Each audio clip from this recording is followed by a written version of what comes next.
So I'll ask you, Joe, if I come into a game as a defensive coordinator and my options are, okay, do I want to stop Patrick Mahomes, Tyreek Hill, Travis Kelsey, or do I want to pay attention to Clyde Edwards-Helaire? Well, if you tell me pay attention to Clyde Edwards-Helaire, I'm going to question you.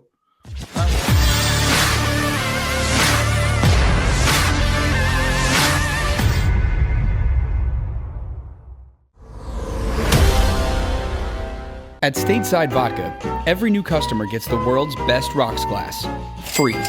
You're telling me that bottle is cut in half? You could say that.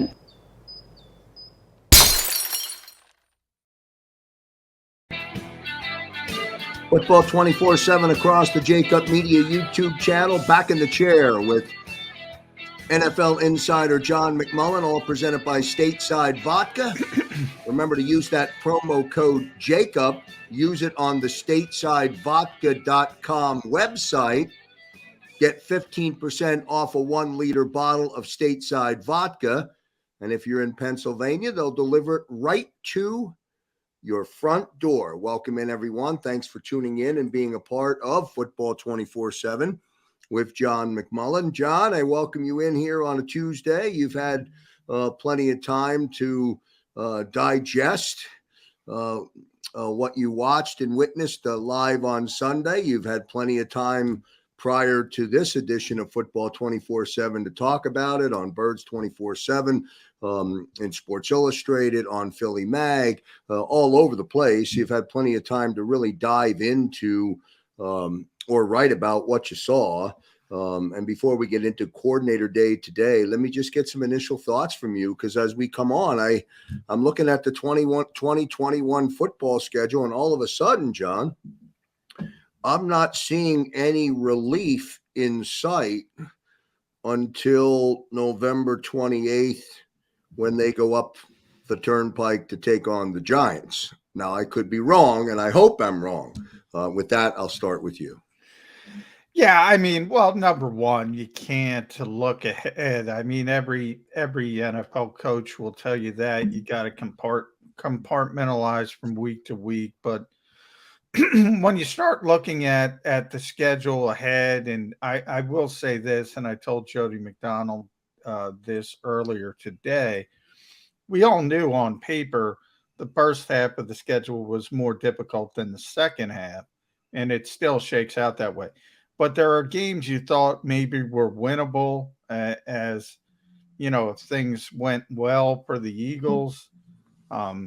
This is one of them at Carolina coming up on Sunday. But the Panthers are better than most people expected all of a sudden, and that looks more difficult. You fast forward a couple weeks to the Las Vegas Raiders, and you say, well, they lost last night, but they're better than most people thought they were going to be. At Denver, November 14th, that team looks a lot better than people were projecting them to be. Even the New Orleans Saints, I thought, would kind of fall off a little bit of a cliff without Drew Brees. They're better than I thought they were going to be. I thought the Chargers were going to be good, but they're even better than I thought. So it does, if you're going to play that game and say, well, they're not as good as so-and-so, it looks really bad. But one thing we know about the NFL, these teams are very, very close. There are surprises every week. And I think if you want to be honest, the first 4 games, I don't know how many people had them beaten San Francisco, at Dallas, or Kansas City. Not many. Not many. But I tell you what, they outplayed San Francisco. Now you can say, and Nick Sirianni said, there's no moral victories. There aren't in the NFL, but they played a lot better and were a lot more competitive than I expected against San Francisco. Dallas was bad. Kansas City was bad from a defensive standpoint, but guess what? It was good from an offensive standpoint. and they played a little bit better. They were in that game when they scored early in the fourth quarter. They were still in that game, and that surprised me. I don't know about you, but I didn't expect them to be in that game that late. So there are some positives if you try to force your way through the weeds. And today was coordinator day. The obviously the headline was Jonathon Gannon because of the defense and how poorly they performed, understandably so. But guess what? It's the Kansas City Chiefs. Guess who's not on the schedule the rest of the year? The Kansas City Chiefs. That's going to correct some of the problems right there on its own, because if you're going to take one outlier game with Patrick Mahomes and Tyreek Hill, guess what? They're not on the schedule. You're past that. Carolina's not bringing Patrick Mahomes and Tyreek Hill to the dance. Either of those other teams. So sometimes you just tip your hat to the opponent. Offensively, you tip your hat to Kansas City. That's probably the best offensive team in football. I do think that you could make an argument, and you could use the Dallas game as well as the Kansas City Chiefs. Both clubs ran the football a lot and had success against the Eagles defense. Now, maybe you expect it somewhat from Dallas because of Zeke, but I don't know if you expect the Kansas City Chiefs and Andy Reid to run it as much as he did or as they did in the game on Sunday. Perhaps, I guess, but I don't know. No, you never expect Andy Reid to run the football. I mean, nobody knows that better than Philadelphia. They criticized Andy Reid for years about not running the football enough. But I will say that was the game plan. The game plan, and it has been for most of this season, was to limit big plays in the passing game. The Eagles, by the way, have done that. They are number one in the league still when it comes to giving up the fewest amount of explosive plays in the passing game, which is 20 or more yards. Number one in the entire NFL. How do you do that? You play a lot of cover two. You play a lot of zone. And you're susceptible to the running game. And that's what's happened. And Jonathon Gannon spoke about that and the give and take of that aspect of it. And they're trying to take away those explosive plays. They've largely done it. They have been getting gashed in the running game. You got to adjust. If people are figuring that out and taking it, and especially it doesn't matter so much with Dallas because Dallas wants to run the football. Kansas City doesn't even want to run the football. And they were able to do it against you. So that to me is more concerning. Then you have to make a correction because, as I said, Andy Reid doesn't even want to run it, to be honest. It was just so easy. They did it. And that's a concern. As you mentioned today, John, Coordinator Day, Jonathon Gannon in front of the microphone. How did that conversation go? Did he address it? Is there an adjustment that he plans to make? Did he talk about the linebackers today? What was the focus of his conversation today? Well, the focus was, and as expected, he's not going to throw his players under the bus. He said it's his, he took accountability for it. And, I think you're going to be seeing a certain number of things out there over the next 24 hours that are probably going to be misinterpreted, to be honest. I've already seen one of them when he said we're not a dime team. He said we're not a dime team right now. That's because he doesn't have a lot of confidence in putting 6 defensive backs on the field versus 2 linebackers. He'd rather have the 2 linebackers on the field. how you can make a strong argument that he shouldn't think that way because the linebackers are not very good either, but it's kind of pick your poison. And look, I said it all the time. There's two things Eagle fans they want. They want you to run the football and they want you to blitz. And the Eagles don't do either. So they're upset. And I don't know. You just got off Jim Schwartz. People criticized him. He didn't blitz enough. Well, compared to Jonathon Gannon, Jim Schwartz is, Buddy Ryan for the amount of blitzes he called. So it's even gotten worse. So they're more upset. Bottom line is they don't have the personnel on the back seven on defense. We've been talking about this since the spring. Offensively, they're an RPO team. So when you talk about running the football, it's going to be quarterback driven and what the quarterback decides on a specific play. If this isn't what you want, that's what you're getting, because right now that's what the personnel is telling the coaches to do. Bottom line. If that directive doesn't produce a result or doesn't put you in a position to compete, what's the adjustment?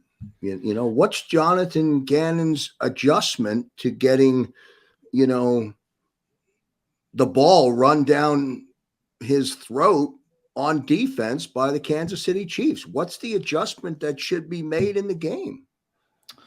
Well, I don't think there's an adjustment you make against the Kansas City Chiefs because you're trying to eliminate their passing game and the explosiveness of their passing game.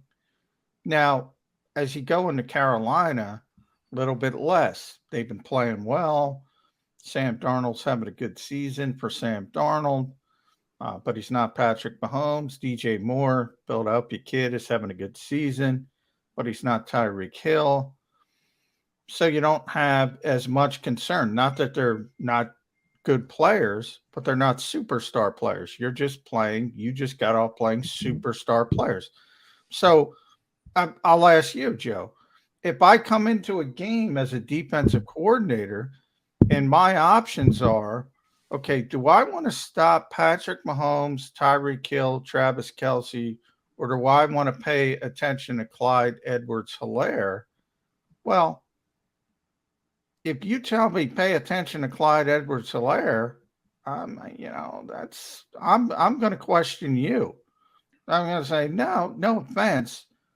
Let's do our best to stop these guys and say, hey, Clyde Edwards-Helaire beat me. And he had a good game. And they weren't able to they limited Kelce to a tremendous effect. They weren't able to eliminate Hill only for very small portions of the game. Darius Slay was on him. But the point is, you always game plan. You always game plan to take something away from the opposition, to limit something from the opposition. You're not talking about the Clyde Edwards-Helaire's of the world. To me, that's a better criticism for what happened in Dallas than against Kansas City. The Eagles had the right game plan against the Kansas City offense. Forced them to take underneath stuff, forced them to go on to long drives. Their drives were almost all exclusively over 8 plays, some of them 11, 12 plays. And then your hope is there's a false start. There's a holding penalty. We know all the penalties going around the NFL right now. And you get off the field on third down. What they didn't execute was getting off the field on third down. And that's partially because Kansas City was so effective. But I thought the plan was exactly the way you have to attack the Kansas City Chiefs. I can't be worried about Clyde Edwards-Helaire. I can't be bothered. Patrick Mahomes had how many touchdowns in the game on Sunday? 5 touchdowns. So he had 5 touchdowns. So if they were coming into the game with a game plan to stop Patrick Mahomes, they didn't do that.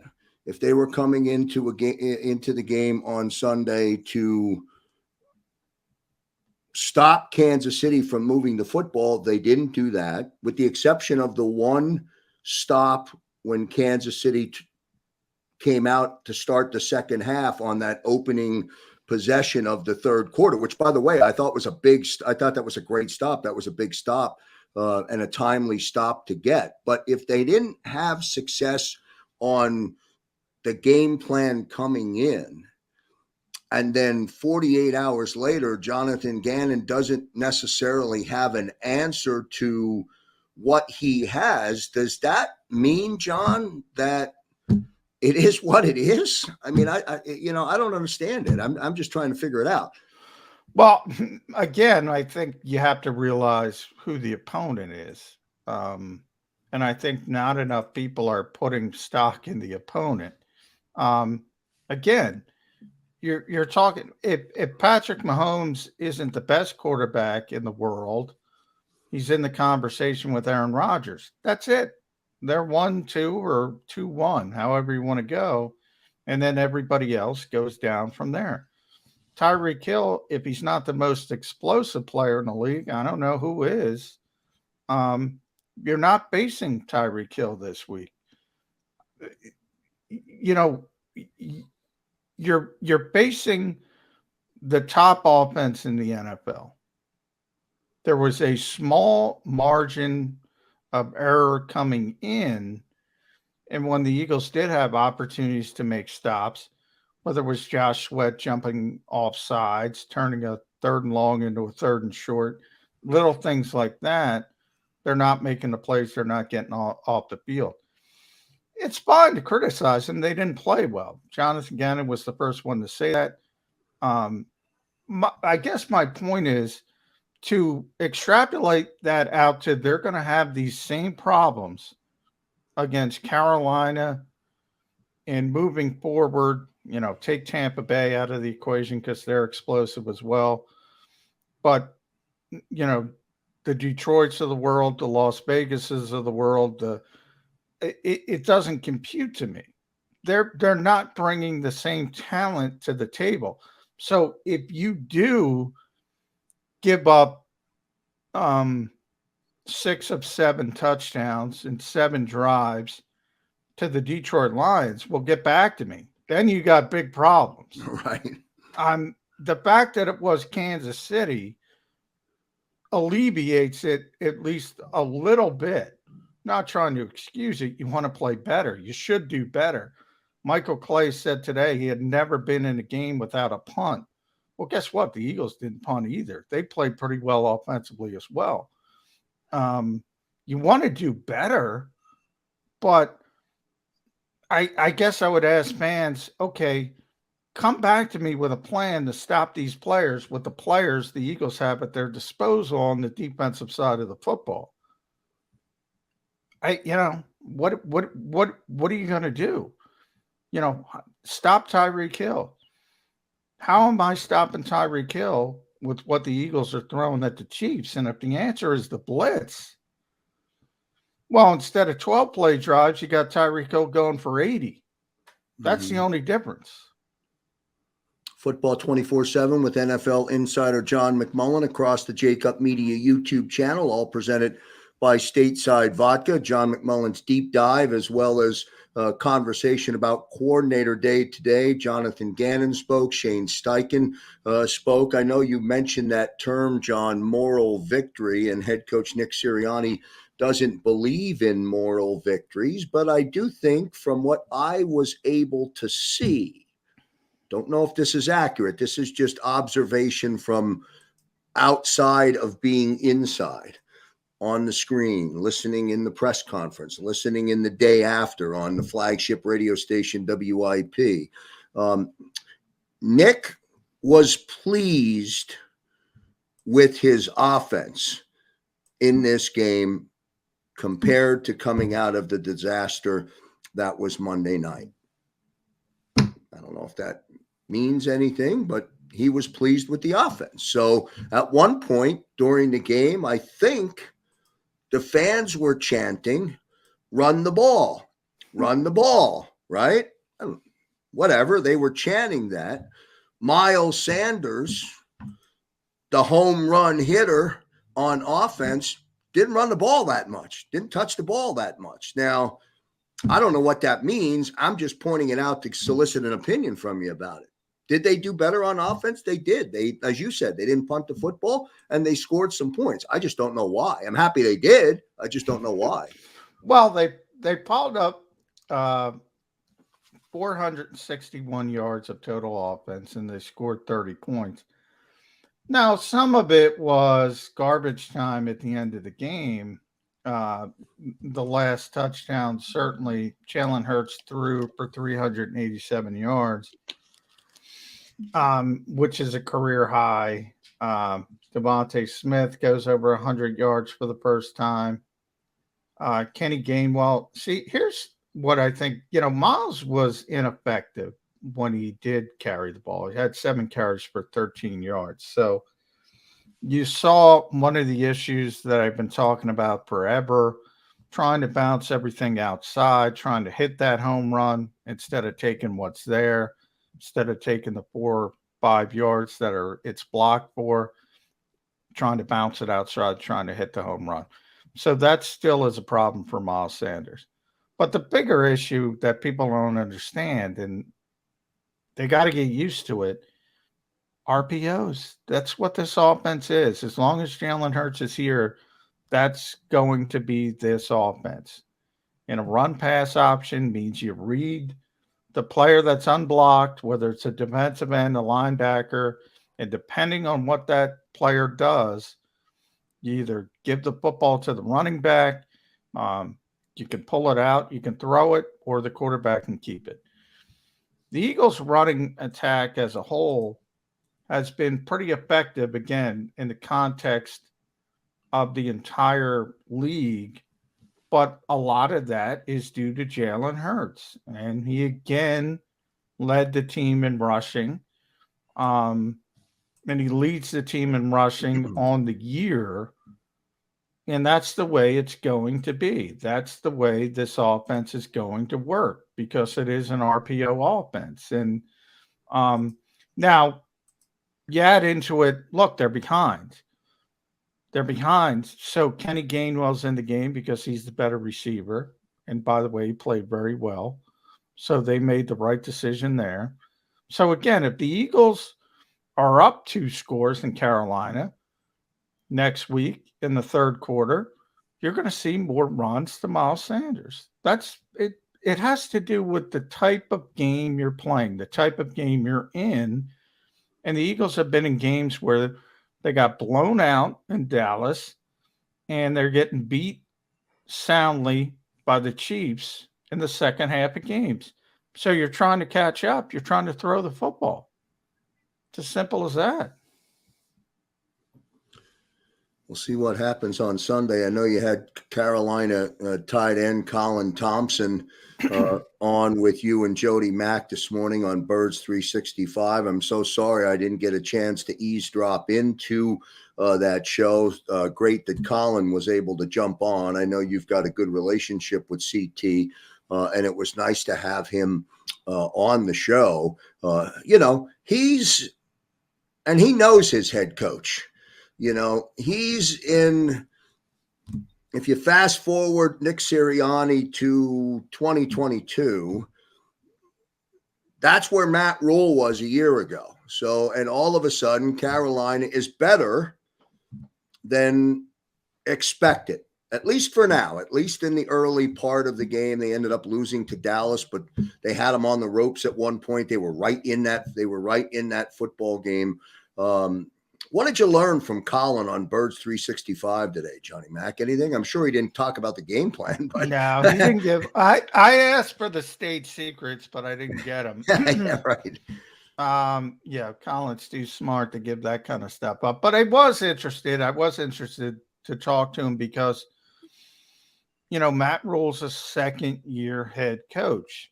And we're living through the hiccups of a rookie head coach. So I wanted to get Colin's thought process on the second year of Matt Rule versus the first year. Now, it's a little bit different because Matt Rule was a head coach at both Baylor and Temple on the college level. So while it's still a big leap, still a big jump, the fact that he was the guy at the college level, remember, Nick Sirianni's never been a head coach. So he said, it hasn't been much different for Matt Rule. He's the same guy he always was. He said he's the same guy he knew at Temple. And I think that head coaching experience he had on the college level really helped because you become that CEO. You have to become Nick Sirianni's learning on the job. He's never done it before.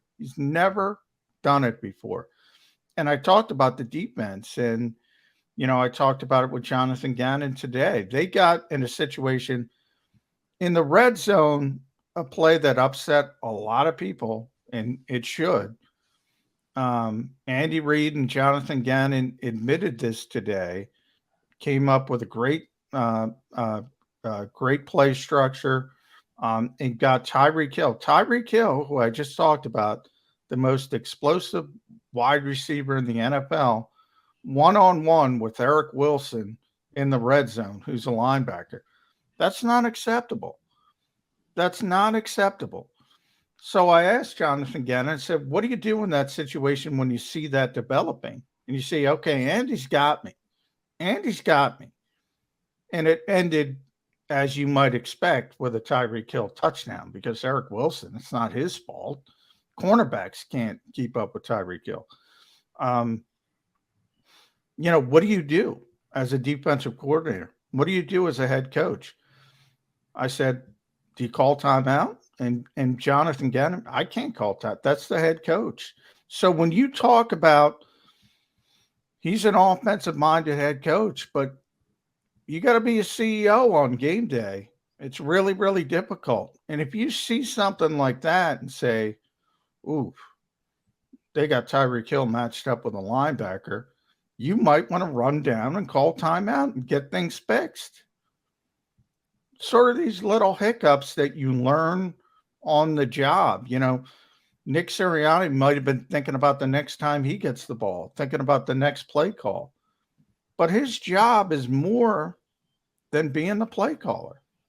And that's why I've had this argument with Jody on Birds 365. I like CEO head coaches. I like guys involved in the entire game. Or, guess what? Delegate and say to your defensive coordinator, if you got to call timeout, call timeout. Give him that permission. What you can't have happen happens. You can't have a Tyreek Hill matched up on a linebacker. Somebody has got to have the autonomy to stop that. And if if you can't communicate it to your defense, somebody's got to run out and somebody's got to stop the play.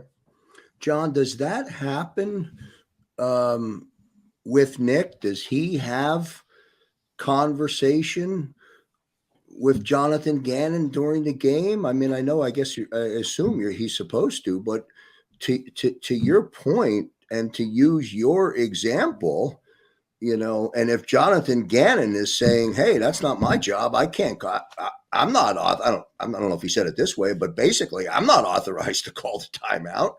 I mean, that to me, come on, Nick, you know what I mean? You're either managing the game as a CEO, to use your expression, or you're not. One or the other, but somebody's got to be held accountable. Somebody's on the spot, right? Yeah. Well, I asked JG today, and I said, the play you got caught with Eric Wilson on Tyreek Hill, what do you do? And I threw out there, are there checks built in? Do you have to call a timeout? And here's Jonathon. I'll read it from the transcript. Yeah, I'm not going to call timeout, John. Nick handles that. Boom. There's his answer. There's his answer directly to me. He does not have the autonomy to call timeout in that type of situation. Now, if you go back to Nick Sirianni on Monday, I asked him, I'm trying to bring this up real quick while we're doing this. I asked him about the game day dynamic because I was interested in that play. And I said, as an offensive head coach, you said your name to stamp on all of this. When things aren't going well, do you weigh in on the defensive side? And he said, there's going to be times, I know there's times that I can get on the phones and help out with that process. I need to be better at that. If you're going to be a head coach in this league, you got to be there's different ways of doing it. If you don't want to be involved in it, then you got to give the autonomy to the defensive coordinator. Now, and by the way, I'm not saying JG wanted to call timeout.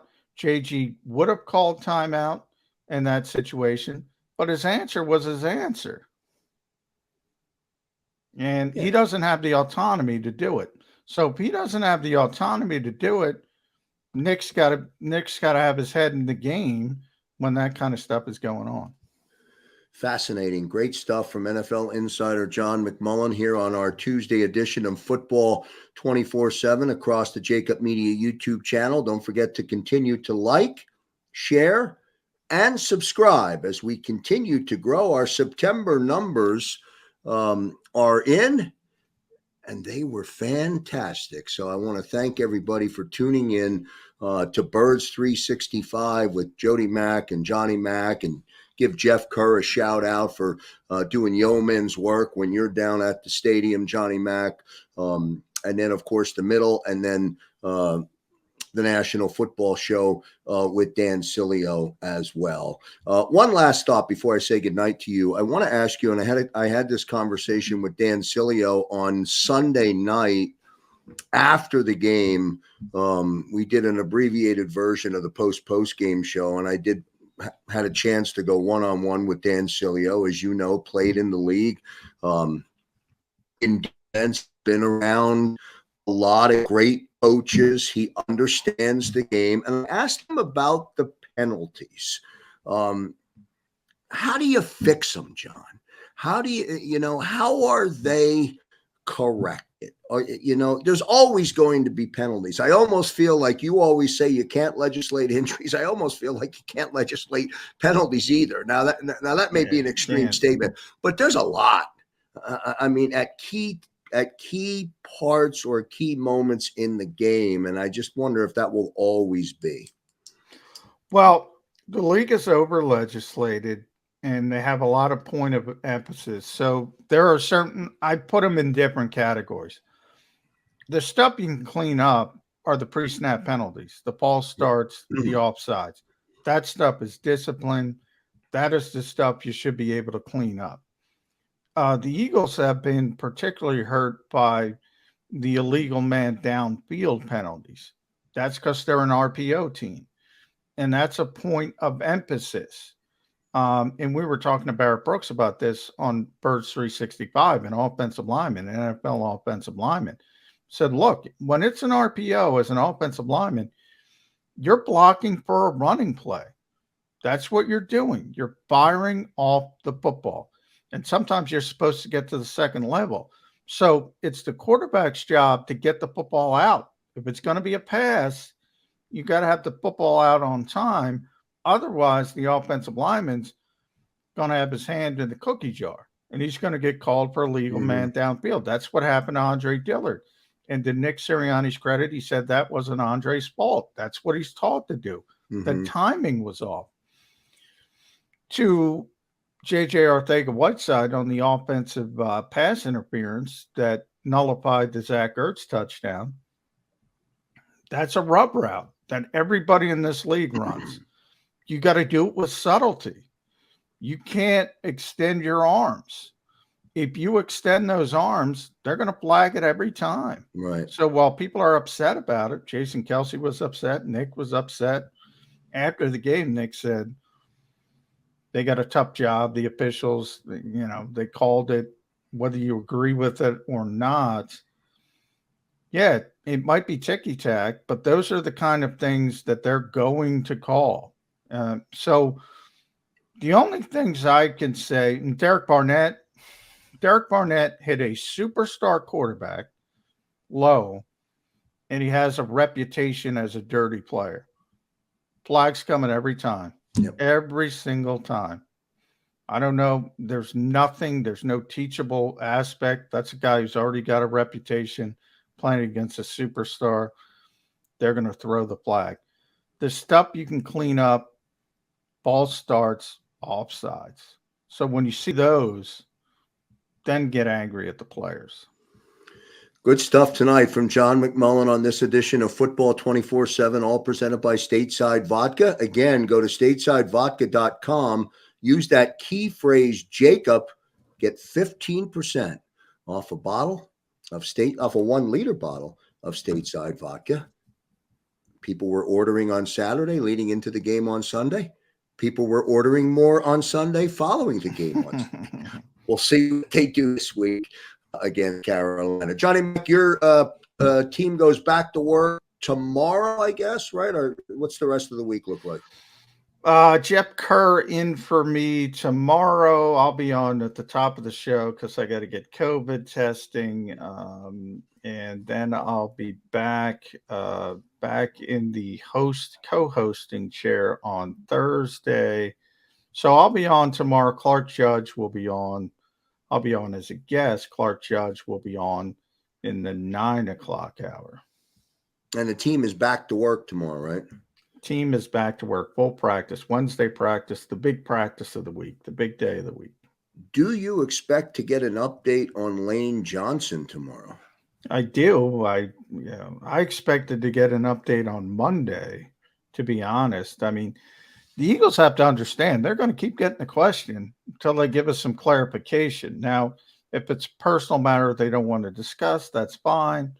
But you got to say when you expect Lane back. Is he going to be back? We'll know if he's back tomorrow, which is unlikely. Right.